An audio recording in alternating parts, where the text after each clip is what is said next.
Assalamualaikum warahmatullahi wabarakatuh. Kalian semua pasti sudah tahu tentang pembunuhan berantai di Korea, tepatnya di distrik Hwasong. Dan korbannya semua adalah wanita yang menggegerkan rakyat Korea pada waktu itu. Sampai-sampai Presiden Korea turun tangan memerintahkan semua polisi agar bisa menangkap pelakunya. Oke, kali ini ayo kita simak kembali ceritanya. Bagaimana susahnya polisi mengungkap kasus ini, walaupun akhirnya butuh 30 tahun untuk menangkap pelaku sebenarnya.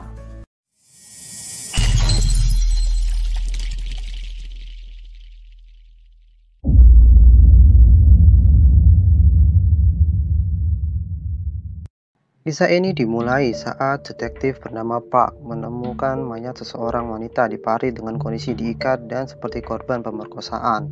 Kemudian Park langsung mengumpulkan sejumlah orang yang dicurigai sebagai pelakunya. Tapi semua tidak ada tanda-tanda petunjuk. Dan besoknya ditemukan lagi mayat wanita dengan kondisi yang sama. Lantas Park kembali mengumpulkan orang-orang yang akan diinterogasi selanjutnya.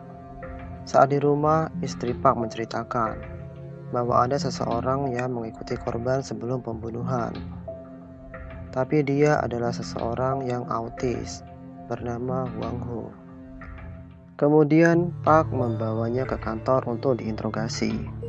Ya, namanya orang autis, ditanya ini jawabnya kemana-kemana. Park dan rekannya agak jengkel. Dan seperti itulah soal sepatu yang berbicara. Esoknya datanglah detektif bantuan dari Seoul bernama Seo. Kemudian Park dan rekannya serta Seo mengajak Hwang Ho ke sebuah hutan dan menakut-nakutinya agar dia berbicara. Kalau tidak, mereka akan menguburnya hidup-hidup. Hwang Ho yang agak ketakutan menceritakan, tapi anehnya dia mengatakan seolah-olah dia melihat pembunuhan itu bukan sebagai pelakunya.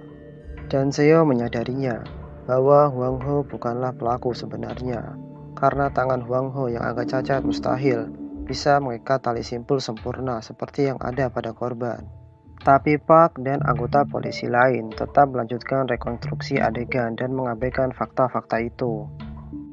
Dan betul saja, Hwang Ho bukanlah pelakunya, mereka pun membebaskannya. Beberapa hari kemudian, atasan baru datang bernama Shin. Kemudian mereka ke tempat TKP korban pertama. Di sini Park dan Seo agak tidak cocok, karena Park seorang detektif yang bergerak melalui insting, dan Seo bergerak secara logika, rasional, dan fakta-fakta dokumen. Seo mengatakan semua pembunuhan terjadi saat hujan, dan ketiga korban adalah wanita dengan pakaian merah. Park, Cho, dan Shin bingung karena diketahui korban ada dua. Seo memperlihatkan dokumen bahwa ada satu korban lagi yang hilang saat hujan waktu lalu, tapi mayatnya belum ditemukan. Lantas Seo meminta dua skuad polisi dan berjanji akan segera menemukannya. Benar saja, Seo dan beberapa polisi menyisir sebuah area dan menemukan mayat yang dicari dengan kondisi yang sama dan tidak menunjukkan petunjuk apapun. Besoknya mereka merencanakan memancing pelaku saat hujan dengan menggunakan polwan bernama Kui sebagai umpan penyamaran. Tapi pembunuh itu tidak muncul juga.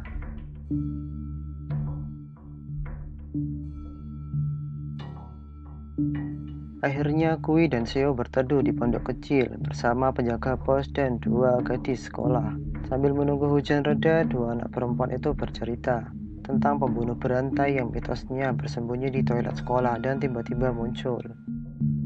Di tempat yang berbeda ada seorang wanita yang ingin menghantarkan payung kepada suaminya dan melintasi jalan sepi di area persawahan. Dan benar saja, dia pun menjadi korban selanjutnya.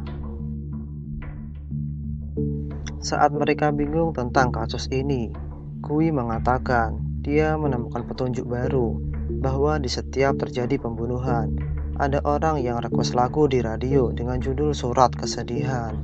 Lantas Seo langsung ke kantor radio, mencoba menemukan siapa yang request lagu tersebut.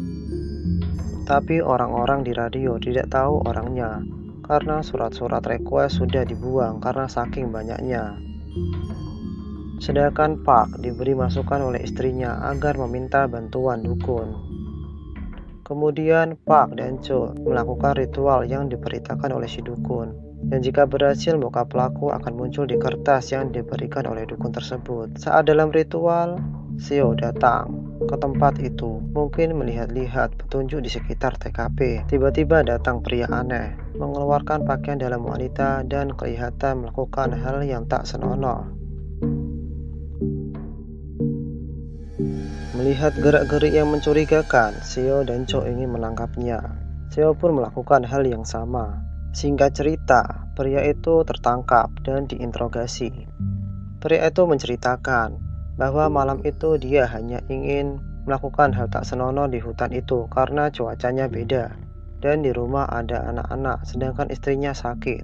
Besoknya, Seo mendatangi sekolah anak perempuan yang berteduh di hujan waktu itu, mencoba menyelidiki mitos yang dikatakan tentang toilet sekolah ada pembunuh berantai. Saat itu anak perempuan itu di UKS dengan lecet jatuh habis olahraga. Seo pun yang di sana membantu mengobati dengan Hansaplast. Kemudian Seo ke toilet sekolah itu, tapi di sana ada dokter sekolah yang kebetulan di toilet tersebut. Dia menjelaskan mitos itu hanya rumor, dan mungkin rumor itu muncul saat di toilet mereka mendengar tangisan. Dan ternyata itu dari seorang wanita yang berada di atas bukit. Lantas Seo menghampiri wanita itu, tapi wanita itu langsung sembunyi, masuk ke dalam gubuknya, seperti mengalami suatu trauma. Kemudian Seo meminta Gui untuk berbicara dengan wanita itu, karena sesama wanita agar mudah mendapatkan informasi. Benar saja, wanita itu mau berbicara dengan Gui dan menceritakan apa yang telah terjadi kepadanya. Dia adalah salah satu korban selamat dari pembunuhan berantai. Gui menanyakan apakah dia melihat wajah pembunuh tersebut. Wanita itu bilang tidak melihat wajahnya karena waktu itu hujan dan hanya menunduk takut dibunuh. Tapi wanita itu bilang tangan pembunuh tersebut halus layaknya perempuan. Seo yang mengetahuinya memeriksa tangan orang aneh di hutan yang ditangkap kemarin. Ternyata tangannya kasar, dan pastilah dia bukan pelakunya. Tapi salahnya Seo tidak memberitahu alasan kepada Park dan hanya menyuruh melepaskan orang itu. Park pun emosi kepada Seo dan terjadilah gelut di antara mereka. Jin pun datang dan marah kenapa mereka selalu berselisih. Di saat itu juga bunyi radio terdengar, lagu surat kesedihan dan waktu itu pas turun hujan. Jin segera mengerahkan pasukan ke arah sekitar, tapi semua tidak ada, karena saat itu semua polisi ditugaskan mengawal demonstrasi di Seoul. Mereka pun tak bisa berbuat banyak.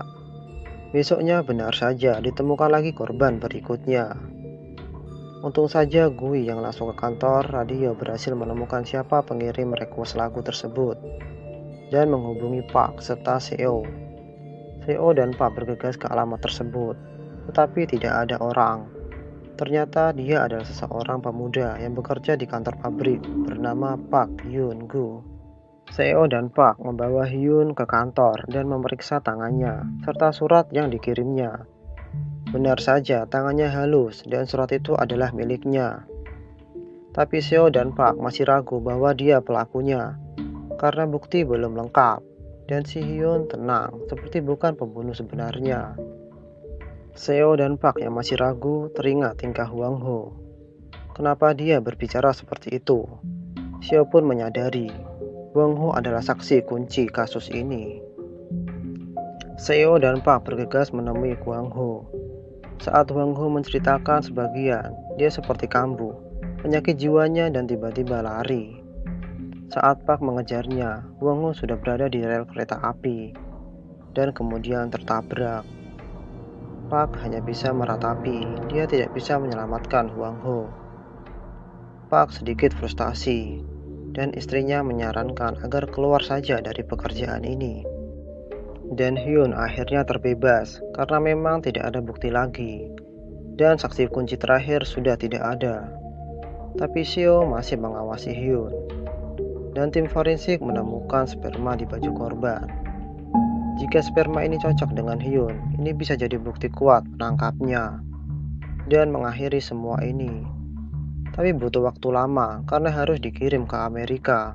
Karena tahun itu 1986, Korea belum canggih. Saat Hyun dalam pengawasan, Seo tertidur. Hyun pun lepas dari pengawasan. Setelah itulah pembunuhan terjadi lagi. Kali ini menimpa murid perempuan yang pernah didatangi oleh Seo waktu di sekolah. Seo pun menyadarinya dan bergegas mencari Hyun. Seo pun mengamuk dan ingin membunuh Hyun, tak peduli apapun.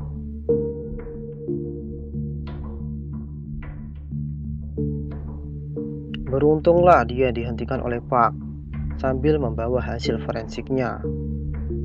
Hasilnya mengejutkan bahwa Hyun tidak cocok, tapi Seo tetap masih ingin membunuh Hyun karena dia mengira pasti ada kesalahan, tapi dihentikan dan ditenangkan oleh Park. Kemudian mereka membiarkan Hyun kabur. 17 tahun pun berlalu. Sekarang tahun 2003. Park memutuskan keluar dari kepolisian. Sekarang mempunyai 2 anak dan bekerja sebagai pengusaha. Saat dia dalam perjalanan bisnisnya, dia melewati lokasi TKP pembunuhan pertama dan kemudian turun melihat-lihat tempat itu. Saat itulah dia diajak bicara oleh seorang anak perempuan. Anak itu berkata, kemarin juga ada laki-laki kesini. Dan dia berkata, dia teringat apa yang telah dia perbuat masa lalu, sehingga dia datang ke sini lagi untuk mengingatnya. Pak kemudian bertanya kepada gadis itu, apa kamu lihat wajahnya? Gadis itu berkata, dia hanya orang yang polos. Dan kisah ini berakhir.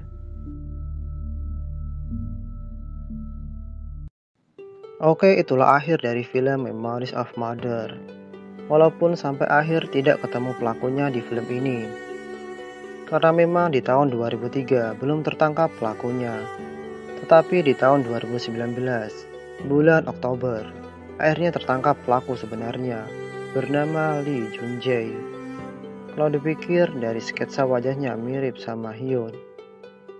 Sampel sperma di korban juga cocok semua. Dan dia mengakui juga telah membunuh bukan 10 wanita, melainkan 14 dan 60 percobaan pemerkosaan. Karena di Korea waktu penyidikan 15 tahun, Lee bisa aja dibebaskan. Karena waktu sudah melebihi 15 tahun, yaitu sudah lebih dari 30 tahun. Film yang sangat epik dan ide yang cemerlang. Seolah-olah dibuat sebagai ultimatum bahwa mereka warga Korea tetap ingat kasus ini dan selalu berusaha menangkap pelaku sebenarnya. Sekian, wassalamualaikum.